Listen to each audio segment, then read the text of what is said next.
Hello, everyone, and thank you all so much for joining us on our weekly Wednesday webinar.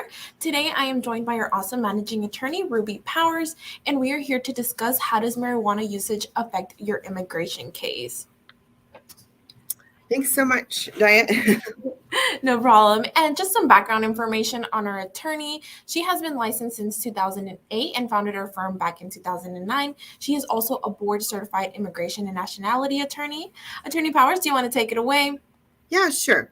So we brought this one up because we're starting to see a lot more usage and a lot of misunderstanding. And so we wanted to sort of bring this to light because this might be something that doesn't get talked about a lot and maybe potentially assumed that things are okay when they're not.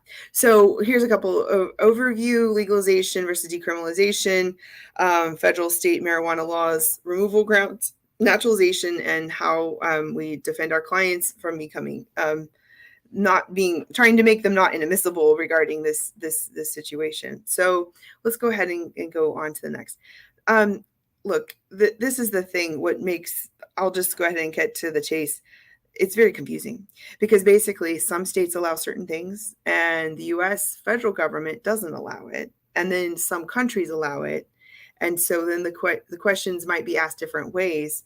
Did you ever, take illicit drugs? Well, maybe if it's not illegal there, then you would say no. But then depending on how it's asked and what you're trying to do in the US immigration system, the questions are asked differently and whether or not it'll become a problem for you. But for the most part, it's going to be a problem. That's the crux of what we're saying. So I'll go into more detail. So as of May 2021, 36 states and the District of Columbia have legalized medical marijuana.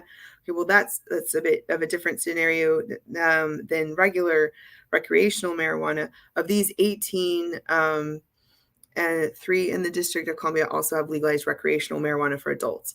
So now it's becoming, I remember a handful of years ago, it was only very few or none.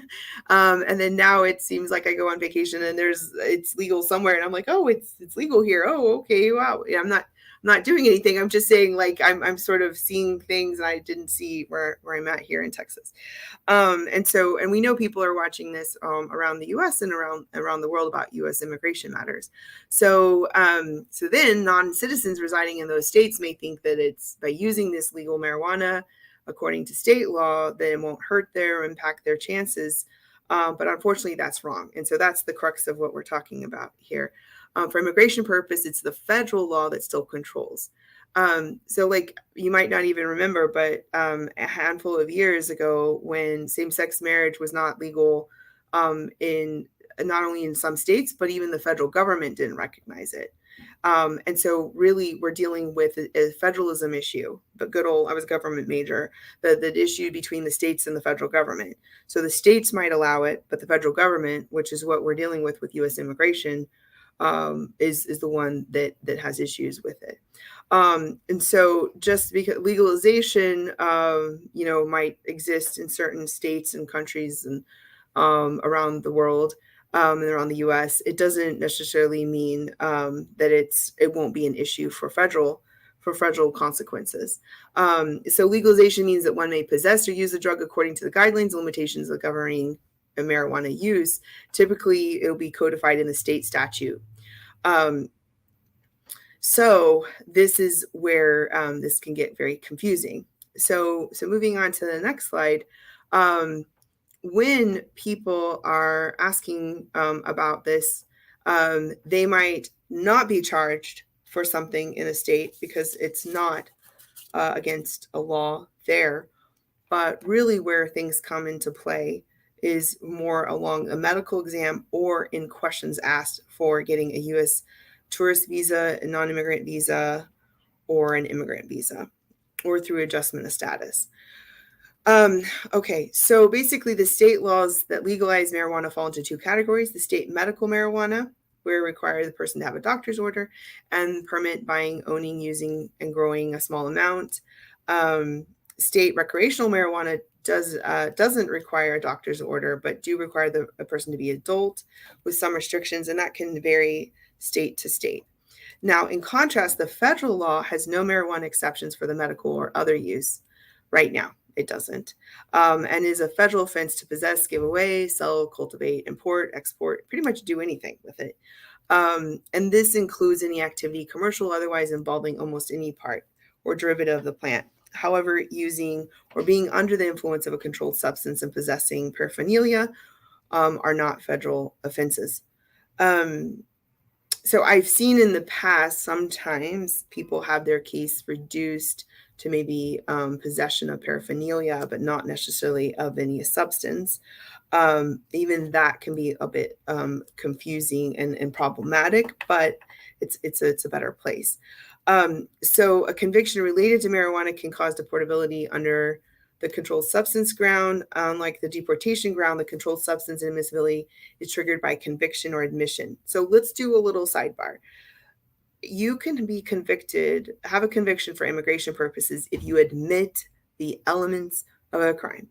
So if someone were to ask you, well, probably an officer or a police officer or a USCIS officer or consular officer, if they asked you, have you, and even the medical examiner for a consular officer's medical exam, if they ask you, have you ever partaken or used marijuana?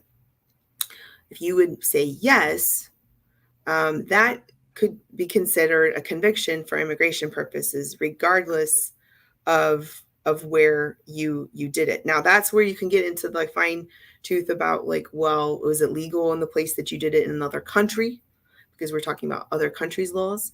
But at the same time, the U.S. is concerned mostly about whether you ever did it at all. And I can't give a complete blanket answer to this because there's lots of different circuit case law and it's always changing. But which we should go into the assumption that any use is going to trigger a problem, and if it's admitted and becomes a conviction, and especially if you really do have a conviction of where you admitted guilt and you were charged. But even admitting it can be a conviction. And let's also do that other thing that we have to talk about when we talk about immigration is that even if a case is dismissed, it still can be a conviction for immigration purposes. So if it gets dismissed because you did pre-trial diversion or deferred adjudication or all those other versions of whatever you have to do, you do some community service, you pay some fine, you do something like that. Well, the case law still says that that's a conviction. That's been discussed and reviewed a lot, but for the most part, that's still a conviction for immigration purposes.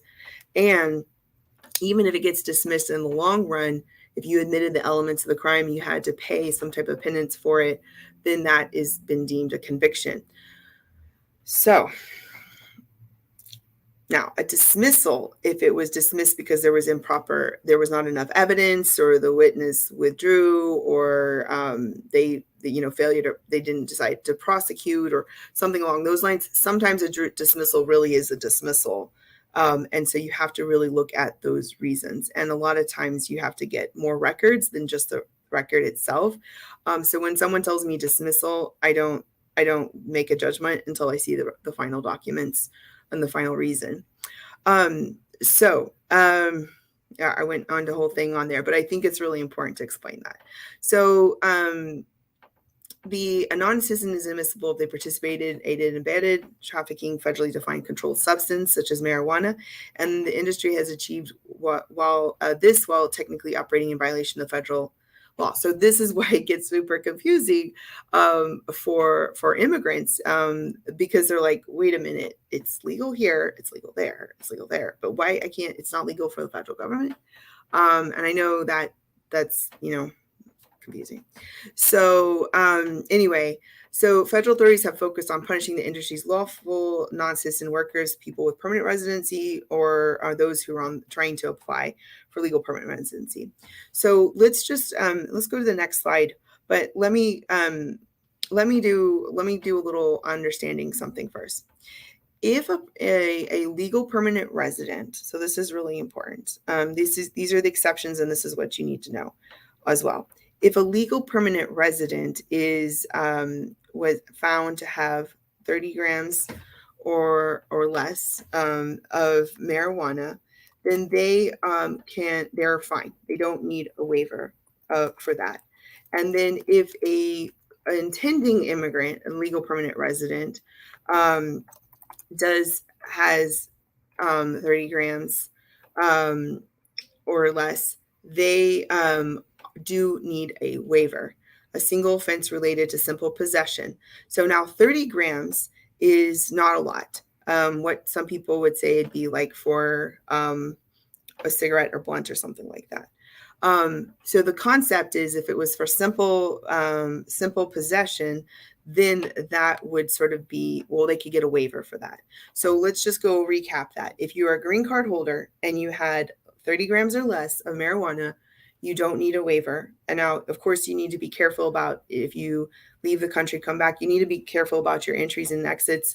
But for the most part, you are going to be fine.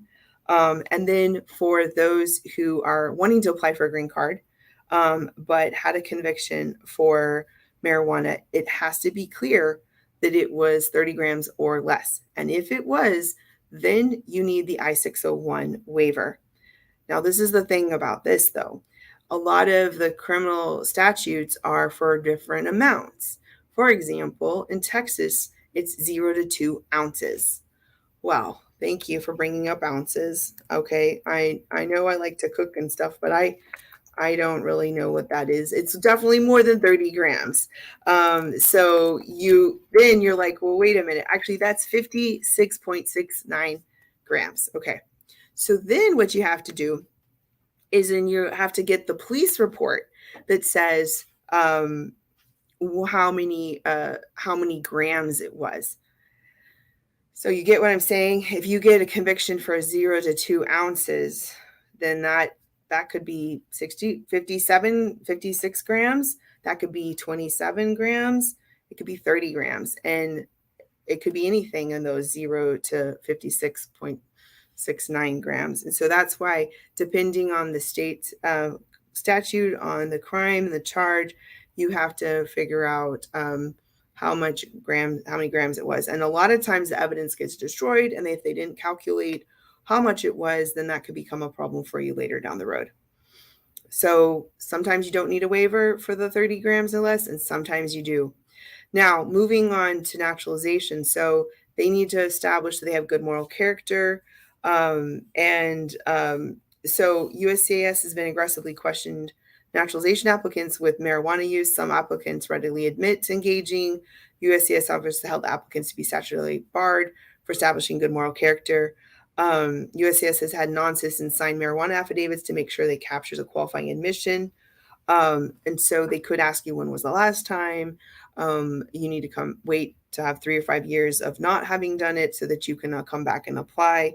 So, this isn't even a conviction we're talking about here in this naturalization slide. We're talking about actually just usage. So let's go move on to the next slide. Okay, so let's just go into a little summary of some issues here. When a person is applying for a non-immigrant visa, like they're going to complete the DS-160. And this form asks lots and lots of questions. And it generally, not only does it ask lots of questions, it asks about crimes, but it also is going to lead to, you don't normally need a medical exam for a non-immigrant visa. But if there was anything that in your past that caused them to question, then they could trigger that to having a medical review. Now, on the DS-260, which is the question, the form you do for the immigrant visa, that definitely does ask a lot of questions there about drugs, crimes, and things like that. And so that also could trigger questions at the medical exam. When you do an immigrant visa, you do have a medical exam at the consulate right before your consular appointment. And that is where you will, they will ask you about your marijuana usage. Now, this is where it also gets confusing. There's all these Daya, do you know more about this, the CBD and all the different things that they're called? I just don't even, I can't even keep up with all of that. So I know there's CBD, and actually, like, there's coffee shops that sell like your coffee infused with CBD, which is like super confusing. But to what I know, which I'm not like 100% sure, that is just like a specific part of what makes marijuana. So they extract that. Right. And I think what it is, it's a matter of THC content, and that's where it's more federally defined. And so then it can be confusing if something is confiscated, how much of the troublesome amount of, of THC is in it. And if it's not analyzed, then that can cause even more litigation and problems. And so I think like in general, when you are going through the US non-immigration process, you're going to be asked questions, and you're going to want to be aware of why they're asking those questions. And if you admit to marijuana usage, it could lead you to a bar for a year before you can come in. You might need to be reviewed. You'll probably be reviewed by a panel of medical. Um, uh, I'm blanking on the term right now, of a panel of doctors to make sure that you don't have a problem. And then also, um, so then the other thing is for the immigrant visa. That is where it gets a lot more intrusive because there is a medical exam, regardless of whether you have a conviction. And one of the other things that's really important to note is that the medical exams at the consulate, through the consular processing, that is basically an extension of the interview. And so they are asking questions. Have you ever smoked marijuana? Have you ever done illicit drugs? Do you have alcohol problems? Do you do this, that, blah, blah, blah, blah. They are putting notes in, and that could lead to you being barred for public safety issues, public health, and it also could have you need waivers. So it's really important what you going into those those interviews and those medical exams. Um, so sometimes there's certain approaches for the consulate matters, and then when you're dealing with USCIS, a lot of times you get the medical exams. You have to get a medical exam by the civil surgeon, and here in the U.S. And then in the interview on like an I-45, for example, they do ask a lot of questions there. So if you get to be, if you are found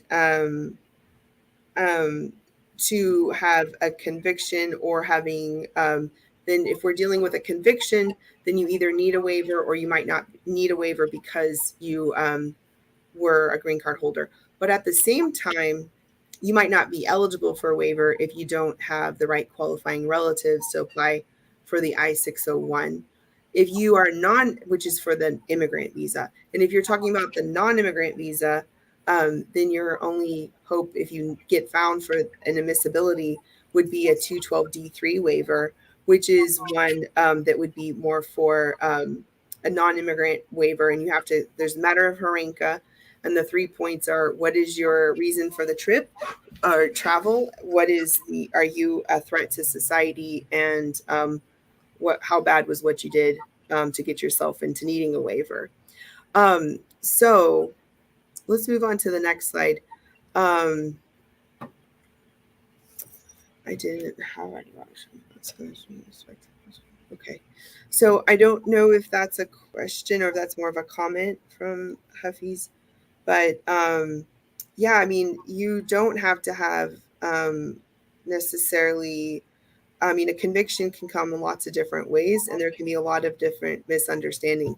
And I'm going to tell you, like, I'm giving you a summary of the situation and what we're seeing from consulates and the USCIS, but it's ever evolving. Just the fact that it's legal in so many states, I mean, I don't know how fast that's happened. It feels like they've all cropped up recently, but I'm sure it's been going on. I just haven't been paying attention. But since I live in the federal law space, I'm just knowing that I try to tell clients to stay away from it. Make sure it's basically you pretty much want to stay away from it until you're a U.S. citizen, And then even if you do touch it, make sure it's legal wherever you are. Yeah. I think that's the summary. And I know that might not be what people want to hear, but otherwise you've got your lawyer researching details and trying to find out what that circuit and this and that and interpretations. But for the most part, it's going to be an uphill battle, battling it. And I'm in the Fifth Circuit, which a lot of times it's really tough here. So that's sort of how I see a lot of things. But anyway, so avoid marijuana. I think is my thing. Yeah. Well, you're a citizen and it's legal wherever you are partaking. And then second of all, know that it can come up in a consular interview. It can come up in a medical exam. It can come up on the application that you're applying for whatever you're applying for, non-immigrant, immigrant. And know that, again, we've talked about this before, convictions could just be admissions to the elements of a crime. And then that alone can be a problem for you in the future. But if you are a green card holder and you had less than 30 grams, you won't need a waiver. But if you have, but you have to be careful about travel after that conviction, because that could put you in detention. But if you are not a green card holder but want to apply and you were convicted or have a conviction, you want to make sure that it was less than 30 grams, 30 or less, and you have a qualifying relative to do the I-601 waiver. Okay, well, I'll stop talking there. Hopefully that was helpful. And, we're always open for interesting conversations and topics and a lot of this comes from our cases and the consults and things that we're talking to people. So we want to bring out the information and educate people. And I think the one thing I forgot to mention is that I sort of said it, but basically, if you do apply for a green card through consular processing and you have been partaking in marijuana, even if it's legal wherever you are, or especially if it's not legal. But the biggest thing is we're trying to please the federal government of the U.S. to get here, right? Then you would need to, what has happened in the past is people go to the consular appointment, and then if they admit to it, then they might be barred for a year, and then they have to come back, do tests to make sure that they're clean, and also answer that they haven't used it for that year before they can be eligible to apply to have an appointment to come in. And then I think it's not consistent. I'll end on this. If a person had been using it for a little while and then stops before the appointment, if they admit to using it, it can depend on that timing of when they stopped using it, whether the medical examiner, can trigger the inadmissibility of whether they need to be banned for a year for the immigrant visa. So, or for any visa, actually. Okay, well, that's the story. And of course, it's not legal advice. It can change, but I mean, I think this is a good overview of the situation, and you should always have a consultation for your particular matter. Yes, of course. And if you guys want to receive more information and stay up to date with us, you can join us every Tuesday for our immigration updates with Attorney Powers, where we let you guys know what's going on in the news. And we also do these webinars every week, Wednesdays at 11 a.m. Central. Also, we are on all social media. We have a Facebook, Twitter. We have also a newsletter that goes out bi-weekly, and we're on Instagram and TikTok. Our TikTok has a lot of good stuff on there, so I recommend you all check it out. Next week, actually, we're going to be talking about criminal records and your immigration case. We're kind of staying in the same range of topics, but also good information going out for everybody. But thank you all so much for joining us today, and we hope to see you guys next week. Hope you had a great Mother's Day this weekend, and also Mexican Mother's Day was recently. And always just give us information and ideas. And do we have our June webinars, or are we still making that up right now? We do have our June webinars. They haven't been finalized yet, but we have some good topics that we're brainstorming. And once we have that, it will be posted for everybody to see. Sounds great. See you later. All right, thank you all. Bye. Bye.